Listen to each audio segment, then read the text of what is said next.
يا أيها الذين آمنوا استعينوا بالصبر والصلاة إن الله مع الصابرين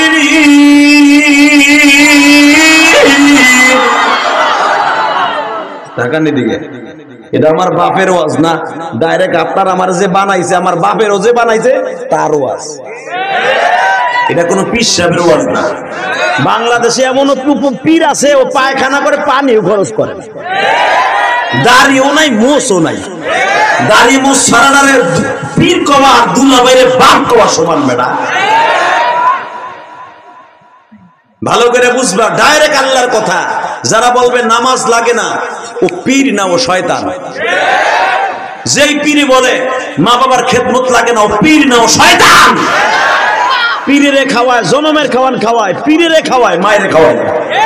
এমন আছে না নাই? এমন পীরের গোষ্ঠী কি লাগবে না? মা বাপের জীবনে 1 কেজি গরুর গোশত কিনে খাওয়ায় না, সুদের টাকাই না পীরের বাড়ি গরু কিনে নিয়ে যায়। তোর পীরের কপাল আর তোর কপালে জুতার বাড়ি হারামি। তোর পীরে একবারও জিগাইছে এই গরুটা কি দিয়ে কিনে লইছো?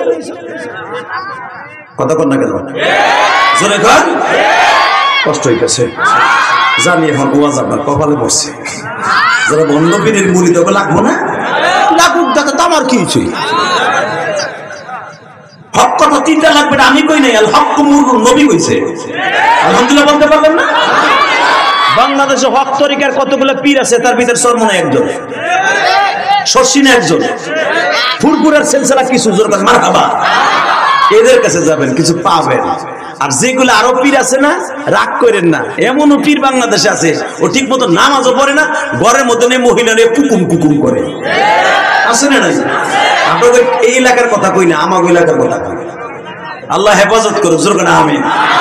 চাইতে হবে কোনো বাপের কাছে না, কোনো নবীর কাছে না, চাইতে হবে কার কাছে? আয়াতটা কে বলেছেন? আমি আবার পড়ছি, যদি আপনি মনে করেন যে ওয়াজ আমার ঘাড়ে পড়তেছে, আপনি মুসলমান না, আপনি কাফের। চাইতে হবে কার কাছে? ইনশাআল্লাহ বলেন তো। টাকা নেই দিকে ঈমান ঠিক রাখবেন। গুনাহ করতে করতে শেষ করে ফেলেছেন, ঈমানটা ঠিক আছে। কোনো একদিন তওবা করছেন, আমি আল্লাহর সাক্ষী রেখে বললাম তওবার অপশন খোলা থাকলে মাফ পাবেন। কিন্তু শিরক যদি করে থাকেন, পীররে পূজা করে থাকেন, পীররে সেজদা দিয়ে থাকেন, পীরের কাছে চাইয়া থাকেন, মাজারের কাছে চাইয়া থাকেন, আল্লাহর জাতের কসম, নামাজ পড়তে পড়তে হজ 33 বার করতে করতে ছুলে ফেলাইছেন কামরা। কিন্তু কালেমা পড়ে মুসলমান নতুন করে হন নাই। আপনি তো জানেন আমি মিজানুর রহমান, আমি আব্দুর রহমান। তুমি যে আবু জাহেলের খালতো পাইছো তা জানেননি। আবার নতুন করে কালেমা পড়তে হবে। যদি শিরক করে থাকো, তোমার কোন নামাজ হজে কাজ হবে না। আল্লাহ হেফাজত করো, আমি টাকা নেই দিকে চাইতে হবে নামাজের দ্বারা। ইনশা রেডি। ইউসুফ আলাইহিস সালাম চাইছে কিসের দ্বারা? নামাজের দ্বারা। এই মুসলমানের বলা আব্দুল্লাহ সাক্ষী হয়ে গেল, তার আগে নামাজ পড়ে বলছে আল্লাহ সাক্ষী তৈরি করে দাও। আল্লাহকে দেহস নয় রুমের মধ্যে কে আছিল, আমি আল্লাহদের সব পারি, তার প্রমাণ নিয়েছি। ইন্নামা আমরুহু ইযা আরাদা শাইআন আন ইয়াকুলা লাহু কুন ফায়াকুন। আমি 1.5 বছরের ফোলা দিয়া সাক্ষী বানাইয়া দর্শন মামলা থেকে পরিত্রাণ দিতে পারি। উনি কে? জোরে কর, আরো জোরে। বাজান চোখের পানি ছেড়ে দিয়া কাঁদবা। ওই আব্দুল্লাহ বলতেছি, শুনলে একবারও তো জিজ্ঞেস করলেন না আমার মা আমার খালা জুলাইখা কোথায়? আব্দুল্লাহ বলে, আমার মা আপনার বিপক্ষে মিথ্যা সাক্ষী দিয়েছিল, যেন আমার মা কানা হয়ে গেছে, অন্ধ হয়ে গেছে। ইউসুফ আলাইহিস সালামকে মারে নিয়ে উপহাস করে, আমি জানি নবীরা মার চাইতে দামি। আল্লাহু আকবার বলেন। ইউসুফ, আমি জানি আপনি পয়গম্বরের ছেলে, আপনি একজন পয়গম্বর। ইউসুফ বলে, তুমি আমার কাছে কি চাও? ওইটার বিনিময়ে তুমি না কইছো আপনার জীবনে সব দিয়ে দেব, ঋণ শোধ হবে না।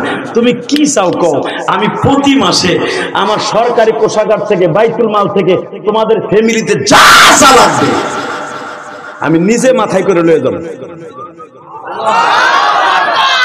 তুমি আমার ওই ঋণটা শোধ করে দাও, ওই ঋণটা শোধ করে দাও। আব্দুল্লাহ বলে, একটা শর্তে আমি আপনার ঋণ শোধ করে দিব। শুনতে মন চায় না? বাজার দুনিয়ায় নামাজ করেন নাই, রোজা করেন নাই, হজ করেন না, যাকাত দেন নাই, জীবনে সব আল্লাহ মাফ করে দিবে, কিন্তু বান্দার কোনো হক যদি আপনার অ্যাকাউন্টে থাকে কোনোদিন মাফ করবেন। তুমি কি করলে মাফ করবো? কয় আপনি চলেন আমার মার কাছে। এবার কান্নে। আল্লাহর পয়গম্বর বলেন চলো যাই। যাই দেখে চোখে কিচ্ছু দেখে ওই আব্দুল্লাহর মা মিথ্যা সাক্ষী দেওয়ার কারণে ইউসুফ আলাইহিস সালাম 13 বছর জেল খাটার ভিতরেই আজিজে মিসর মারা গেছে, জুলাইখা পাগল হয়ে গেছে, জুলাইখার রূপ যৌবন সব শেষ হয়ে গেছে। ইউসুফ আলাইহিস সালাম সংসদে বসছে, রাজা বাদশা হয়ে গেছে। ওই যে আব্দুল্লাহর মা আল্লাহর গজবে চোখ দুটো নষ্ট হয়ে গেছে। আব্দুল্লাহ এবার বলে, ইউসুফ রে, আপনি আমার মাকে মাফ করে দিলে আমি আপনার ঋণ শোধ করে দিব। আল্লাহর পয়গম্বর ইউসুফ বলে, আব্দুল্লাহ, আমি আপনার মাকে মাফ করে দিছি। বাজার ইউসুফ আলাইহিস সালামের একটা মুজিজা ছিলেন, এখন আমার কাছ থেকে নেন। আল্লাহর পয়গম্বর ইউসুফ যেই জামাটা পরিধান করতেন কোরআনে আছে, ওই জামাটার আস্তিন যদি কারো শরীরে লাগায় দিতেন তার যৌবন আবার ফিরে পাইতেন। ওই জামা দিয়ে অন্ধ লোকের চোখে যদি একটা মাসেহ করতেন আবার অন্ধ লোকের চোখ ফিরে পাইতেন। আল্লাহর পয়গম্বর ইউসুফ জামাটা এইভাবে করিয়া শুধু চোখের সামনে একটা ঘুরলি দিছে। মাত্র 1 থেকে 1.5 মিনিট পরে আল্লাহর পয়গম্বরের জামাত মুজিজায় আল্লাহ আব্দুল্লাহর মায়ের চোখের জ্যোতি ফিরিয়ে দিছে। এখন চোখের পানি ছাড়া কান্দেন। আব্দুল্লাহর মা যখন চোখের পানি ফিরে পাইছে, এখন কান্দার পাইছু রে, তুমি আমার সেই ছোট্ট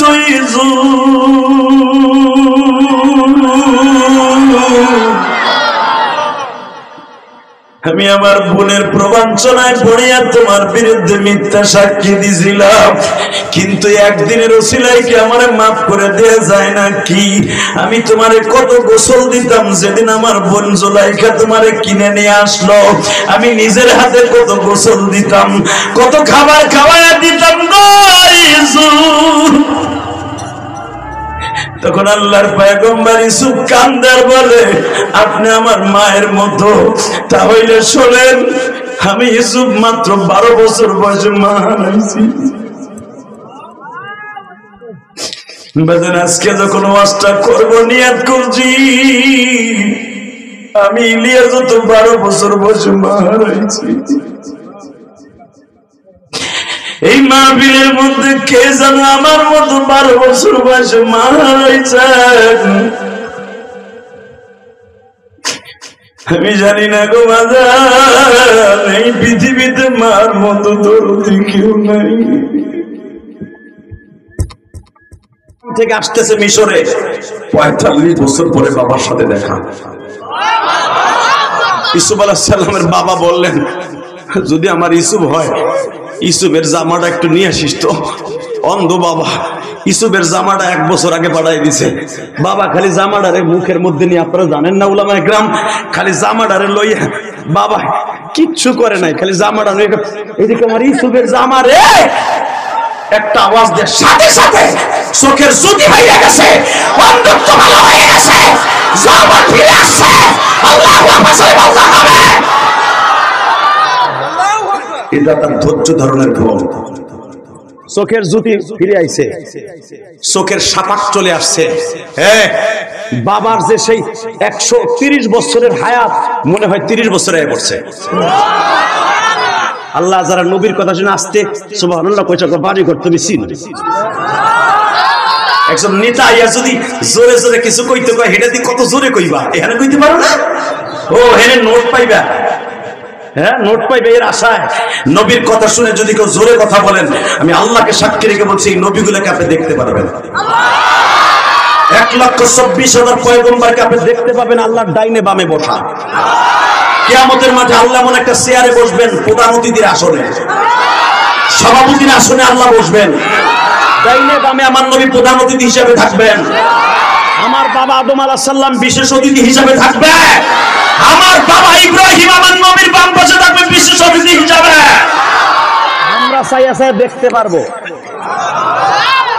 অতএব এবার আওয়াজ দিবেন, যখন 45 বছর পরে জামাটা খালি একটু কমছে, নাক দিয়ে ঘিরান নিছে, চোখের জ্যোতিও বাড়ছে, যৌবনও ফিরে আইছে। আল্লাহকে দেখেন, বাপ বাপ সেও নবী, পোলাও নবী। দেখেন বাপ তার জামা কতবার হংছে, কাজায় নাই। কথাটা মনে হয় বোঝেন নাই। ইয়াকুব আলাইহিস সালাম নবী না? তার বাবা ইসহাক আলাইহিস সালাম নবী না? ইসহাক আলাইহিস সালামের আব্বা জাতির পিতা ইব্রাহিম, সেও তো নবী। কথা কন না কেন? ইয়াকুব আলাইহিস সালাম নবী, তার জামাকে একবার দিবে 2-1000 বার সমছে নি, কাজ হয় নাই। ছেলের জামাটা খালি একটা হোঙ্গা দিছে, ঘেরান নিছে, যৌবনও ফিরে আইছে, চোখের জ্যোতি হয়ে গেছে। বোঝা গেল এক এক নবীর এক এক ক্রেডিট, এক এক বক্তার কণ্ঠে যেরকম এক এক করে কোয়ালিটি, আমার আল্লাহ এক এক নবীর এক একটা মর্যাদা দান করেছে। আলহামদুলিল্লাহ বলেন। আব্বা, আব্বা গো, আব্বা, কথাগুলো কিন্তু এখন যদি আপনি টেলিফোনে বলতে পারেন, নবীরা টেলিফোনে বলতেন না, নবীরা এইভাবে বলতেন। এদিকে তাকান, আমার বাপের বানানোর কথা না, নবীদের হাতের মধ্যে ছিল মোবাইল। আব্বা, আব্বা, আমি আপনার কাছে চিঠি লিখলাম, আপনি 1 সপ্তাহের ভিতরে আপনার কলিজার টুকরা ইউসুফকে একবার দেখা দিবেন। আপনারা এখন প্রশ্ন করতে পারেন, ইউসুফ আলাইহিস সালাম বাপের কাছে যায় না, বাপরে আনে কেন? এখন কানবেন। কেন কানতে কইছি? ইউসুফ আলাইহিস সালাম যখন তার ভাইদের কাছ থেকে চোর সাব্যস্ত হইয়া আদি যে মিসরের দেশে চলে আসে, তখন ইউসুফ আলাইহিস সালাম বলছিল, ভাই আমারে মাইরো না, আমি মরার আগ পর্যন্ত আর কোনোদিন কেনানে আসবো না, আমারে একবারে মাইরে ফেলেও না। কারণ ইউসুফের 10টা ভাই, পৃথিবীতে এত বড় নিষ্ঠুর কোনো ভাই আল্লাহ বানায় নাই। হাদিসের প্রত্যেকটা কিতাবে বলছেন ইউসুফ আলাইহিস সালামের 10 ভাইয়ের মধ্যে এত নিষ্ঠুর পৃথিবীতে আল্লাহ কাউরে বানায় নাই। আমারে একবারে পাথর দিয়ে মাইরে ফেলায়ও না, কোনদিন আমি কেনানে আসবো না, মরার আগ পর্যন্ত কেনানে আসবো না, তোমরা আমারে মাইরো না। এই জন্য ইউসুফ আলাইহিস সালাম কেনানে কোনোদিন যায় নাই। ইউসুফ নবীর কবর কিন্তু মিশরে।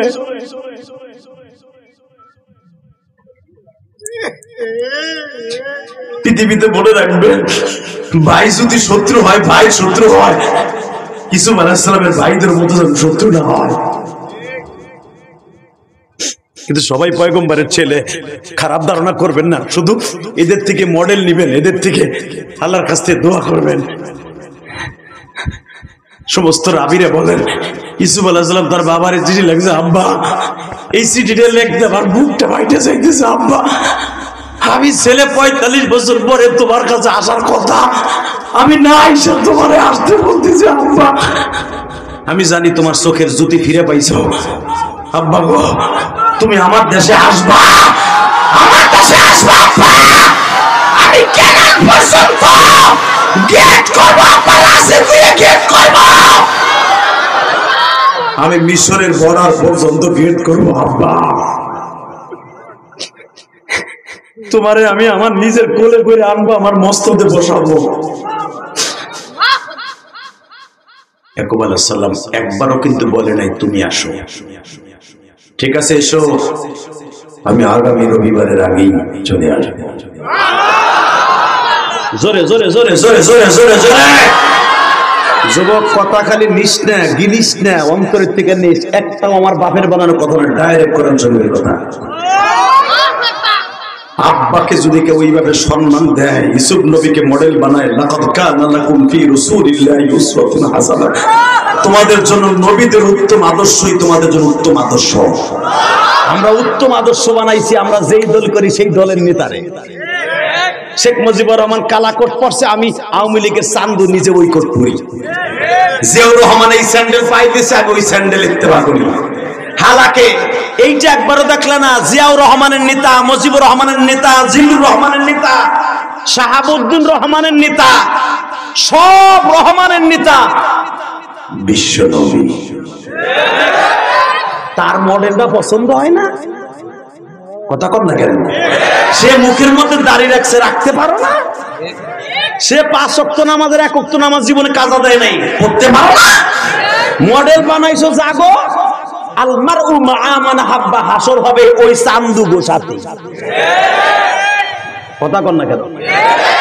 আলেমদেরকে ভাল লাগে না, মসজিদের ইমামরে মনে করে চাকর। আল্লাহর কসম করে বলছি, যে মসজিদের ইমামকে চাকর মনে করবে ওর জন্য জাহান্নাম অবধারিত। চাকরের পিছনে কোনো কমিটির নামাজ হবে না। কখনো ইমাম সাহেবকে চাকর মনে করবেন না, মনে করবেন আল্লাহর ঘরের খাদের। কষ্ট হইতেছে? আর মাত্র 5 মিনিট কথা বলবো, 1.5 ঘন্টা হয়ে গেছে। মারহাবা কর, আরো জোরে চলবে। একটা শর্তে, একটা লোক উঠলে হ্যাঁ লুঙ্গি টেনে ধরবেন।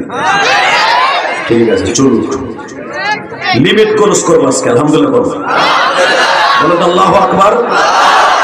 এবার একটা আওয়াজ হবে, জীবনে কোনোদিন এত জোরে আওয়াজ দেন নাই। যারা ইমামদেরকে চাকর মনে করে, আলেম ওলামাকে চাকর মনে করে, আলেম ওলামাকে সন্ত্রাসী মনে করে, যারা দাড়ি টুপিকে ইন্ডিকেট করে কথা বলে, ওদের বিরুদ্ধে আমাদের সংগ্রাম। কে কে রাজি আছো? আল্লাহকে দুই হাত তুলে দেখিয়ে দাও।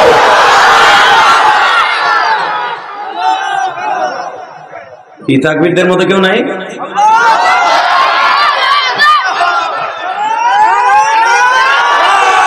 রাখো রাখো, বুঝছি, মুলার মতো ফান দিলে হলো। এখন তাকবীর লইব, তাকবীর এবার দিবা। Ready ready. পাশের দেশ আকাড়া মুদি ও বিভিন্ন ষড়যন্ত্রের মাধ্যমে ইসকান নামে বদমাইশ দিয়া 15টা বছর চালিয়েছে। বিভিন্ন রূপে ইসকান বাংলাদেশে আক্রমণ করেছে। কোন সময় হেফাজতের মিটিংয়ে আক্রমণ করে, কখনো আওয়ামী লীগের মিটিংয়ে আক্রমণ করে, কখনো বিএনপির মিটিংয়ে আক্রমণ করে, কখনো আলিমুল হককে সিএমবি সাজিয়ে বিভিন্ন সময় ইসকান মুসলমান শত্রু হিসেবে কাজ করেছে। এখন যখন দেখছে আমাদের পক্ষে কেউ নাই, বেঈমানগুলো নতুন করে আক্রমণ করতে চাইতেছে, এদের বিরুদ্ধে আন্দোলন হবে। সকল আলিমুল হক ডাক দিবে, কে কে রাজি আছো ইসকানের বিরুদ্ধে আন্দোলন করবার লাগে? দুই হাত তুলে দাও।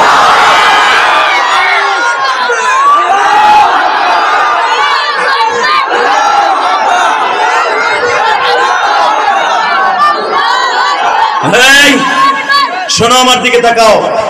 আমার ভাই সাইফুল ইসলাম আলিফকে যেভাবে হত্যা করেছে, দুনিয়ার কোন মুসলমান মেনে নিতে পারে না। কথা বলতে হবে। সাইফুলের 4 বছর একটা মেয়ে আছে, বলো কারে বাপ বলে ডাকবে?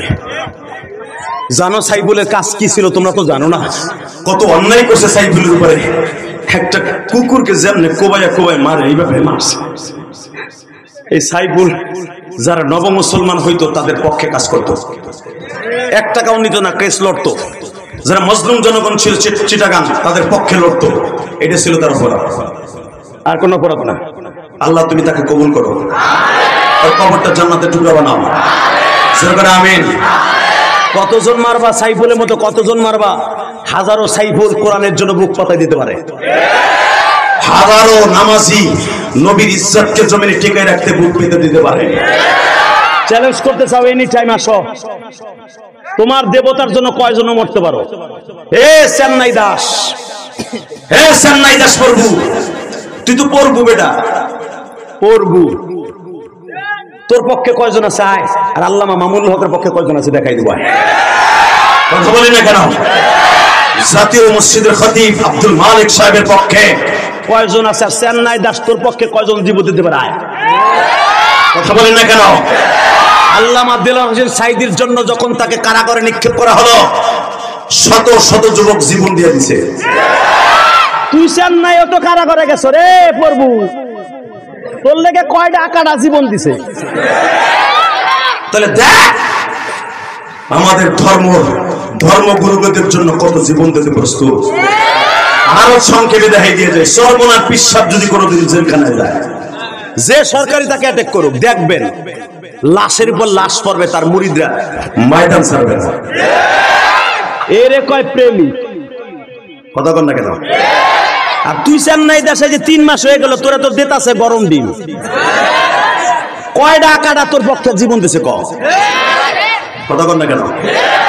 কষ্ট হইতেছে 2 মিনিট। আমি এখানে আসার আগে সাইফি সাহেবের মাঝে যখন ছিলাম, কমিটির 2-3 জন গেছে আমার হাদিয়া লইয়া, ভাই রাজনীতি করেন না, কত বড় সাহসে এখনো কয়। এবার ভাবলো না যে আমি মুখ রোখা পৃথিবীর কাউরে, আরে আওয়ামী লীগের আমলে আলেমুল আমার ধরে নিয়ে গরম দিন দিছে, সেই আমলে পৃথিবীর কাউরে ভয় পাই নাই বেটা। আমি সেই জেহাদি, আল্লাহ আকবার জোরে বলতে পারেন না? এই জমিনের মালিক কে? ওই আল্লাহ আছে না? আর 2 মিনিট দেখাই দেবো আল্লাহ আছে না নাই। রেডি? আল্লাহু আকবার জোরে বলেন তো। হাত উঁচু করে ডাক দেন, আল্লাহর জোরে ডাক দেন, ডাক দাও, ডাক দাও, ডাক দাও, ডাক দাও।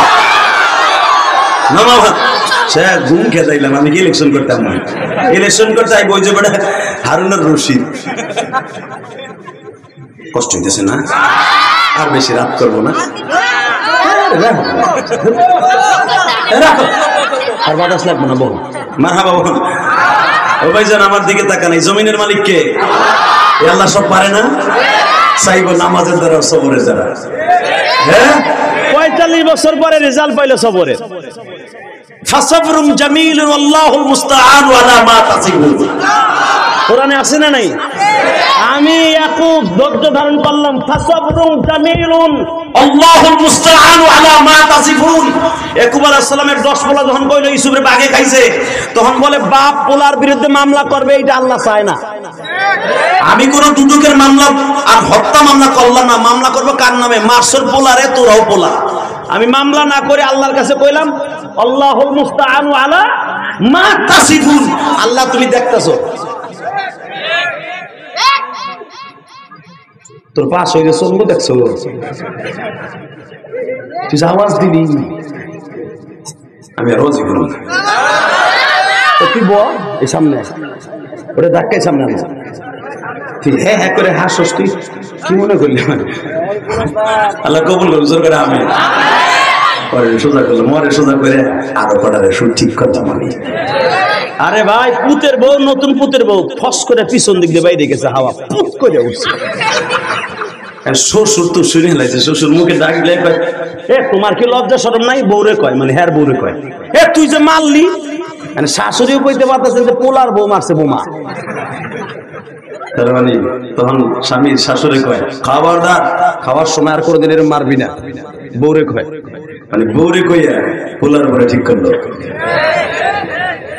পোলার বউ যদি জ্ঞানী হয়, মানে বোঝে কি বোঝে নাই? জোরে কান। আর যদি পোলার পরে কইতে তোর মা হিগায় নাই, মুরব্বীকে সামনে ব্যাত করে মারলি, এই পোলার বউ পরের দিন উষা করে মারবো, যে এই বেটা আমার লজ্জা খাইছে, ওর সামনে মারলে আর অসুবিধা নেই। কথা বল না কেন? ওরা সোজা করে বাকি গুলা সোজা করলাম। এখন চুপ থাকো, 2 মিনিট আমার দিক চাই থাকবে, ইনশাল্লাহ বলেন। 41টা গেট করলেন, রাজকীয় গেট, বাবার জন্য, বাবার জন্য, বাবার জন্য গেট করলেন। পয়গম্বর সেও পয়গম্বর, সেও পয়গম্বর, তার থেকে ডিগ্রিওয়ালা পয়গম্বর। কারণ ওলার জামাত ঘেরান নিয়ে চোখের আলো ফিরে পায়, যৌবন ফিরে পায়, তাহলে বুঝেন ওলা কেমন পোলা। বাপ চাষা, অটো রিক্সা চালায়, ওলাই বিসিএস ক্যাডার। কথা বল না কেন? মাঝে মাঝে ইউটিউবে দেখো না, এই বিসিএস ক্যাডার বাপ যখন বিসিএস ক্যাডারের কাছে বাপ যায় ঢাকা শহরে, বাপের স্যান্ডেল, বাপে তো কামলা দিতে দিতে পাও গেছে ট্রেনের মতো ভালো হইয়া, পাউডা গেছে শীতে ফাইটতে, ভালো একটা কাপড়ে নাই। বাপ যখন যায়, যদি পোলায় মনে করে আমার বাপ দেখো না কেমন আছে চাষা, আর আমি বিসিএস ক্যাডার, মনে করবো ওর মতো কুলাঙ্গার, ওর মতো শিক্ষিত শয়তান পৃথিবীতে একটাও নাই। আর ও যদি বলতে পারে দেখ আমার বাবা অটো রিক্সা চালাই আমার বিসিএস ক্যাডার বানাইছে, ওর ডিমান্ড বাড়বে, কমবে না। আরো 10 জন রিক্সা চালকের ছেলে বিসিএস ক্যাডার হওয়ার জন্য উদ্যোগ হবে। বাংলাদেশে কিছু শিক্ষিত শয়তান আছে, এগুলো মা বাবারে মাইনাস করে দিয়ে বড় হইতে চায়, ওর মতো নালায়েক পৃথিবীতে নাই। নবীদের কাছ থেকে শেখো, বাপ আইতাছে এক দেশের প্রেসিডেন্ট, পোলাও এক দেশের প্রেসিডেন্ট, বাপের সম্মান অর্থে গেট করলেন। কোরআনের ভাষা, আল্লাহর পয়গম্বর ইয়াকুব আসতেছে ঘোড়ার গাড়িতে, পৃথিবীর শ্রেষ্ঠ ঘোড়ার গাড়ি। মনে করেন এই জামানার প্যারাডু আসতেছে, বাবার পিছনে পিছনে আসতেছে, এসে রাজ সিংহাসনে আব্বাকে বসিয়েছে।